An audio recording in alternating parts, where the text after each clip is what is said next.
தன்னை ஞாபகம் இருந்தால் போன் செய்ய சொல்லுங்கள் என்று சொன்ன நடிகர் ஒருவரை போன் செய்து அழ வைத்துள்ளார் எம்ஜிஆர். தமிழ் சினிமாவிலும் அரசியலிலும் உச்சத்தை தொட்ட எம்ஜிஆர் தான் எவ்வளவு உச்சத்தில் இருந்திருந்தாலும் தன்னுடன் இருந்தவர்களிடம் ஒரே மாதிரியான மரியாதையை கடைபிடித்தவர் என்பது பலரும் அறிந்த ஒரு தகவல். அதற்கு உதாரணமாக தற்போது நடிகர் YG மகேந்திரன் ஒரு சம்பவத்தை கூறியுள்ளார். அதாவது சினிமாவில் மட்டுமல்லாமல் அரசியலிலும் தனக்கென ஒரு தனியிடத்தை பிடித்திருந்த எம்ஜிஆர் திமுகவில் இருந்து விலகி அதிமுக கட்சியை தொடர்ந்து 3 முறை முதல்வராக இருந்தவர்.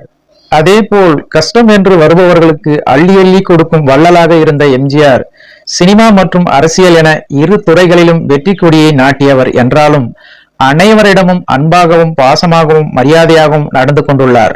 எம்ஜிஆர் அவர்கள் முதல்வராக இருந்தபோது ஒருமுறை YG பார்த்தசாரதி, அதாவது YG மகேந்திரனின் அப்பா, அவரும் ஒரு நடிகர், எம்ஜிஆருக்கு போன் செய்துள்ளார். அப்போது எம்ஜிஆர் போனை எடுக்காமல் அவரது செயலாளர் எடுத்துள்ளார். இதனால் கோபமான YG பார்த்தசாரதி, YGPன்னு ஒருத்தன் போன் பண்ணான்னு எம்ஜிஆர் வந்ததும் சொல்லு, ஞாபகம் இருந்தால் போன் பண்ணட்டும் என்று கூறி போனை வைத்துள்ளார்.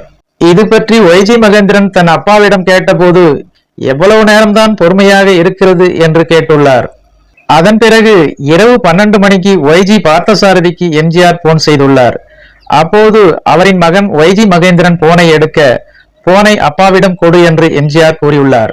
போனை வாங்கிய YG பார்த்தசாரதியிடம், என்ன சொன்னீங்க, ஞாபகம் இருந்தால் போன் பண்ணணுமா, இப்போ ஞாபகம் இல்லாமலா 12 மணிக்கு போன் பண்றேன், ஒன்று தெரிஞ்சுக்க வேணாமா YGP, நான் இருக்கிற பொசிஷன் என்ன, எந்த நேரமும் நான் போன் பக்கத்திலே இருக்க முடியுமா, நீங்களே சொல்லுங்கள், ஆனால் நீங்கள் கேட்டீங்க பாருங்க, ஞாபகம் இருந்தால் போன் பண்ண சொல்லுங்கன்னு, அப்படி மறக்கிறவன் இல்லை எம்ஜிஆர் என்பதால் தான் இப்போது போன் செய்தேன் என்று கூறியுள்ளார் எம்ஜிஆர்.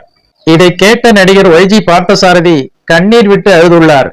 இந்த தகவலை YG பார்த்தசாரதியின் மகனும் சினிமா நடிகருமான YG மகேந்திரன் தன்னுடைய ஒரு பேட்டியில் கூறியுள்ளார் என்பது குறிப்பிடத்தக்கது.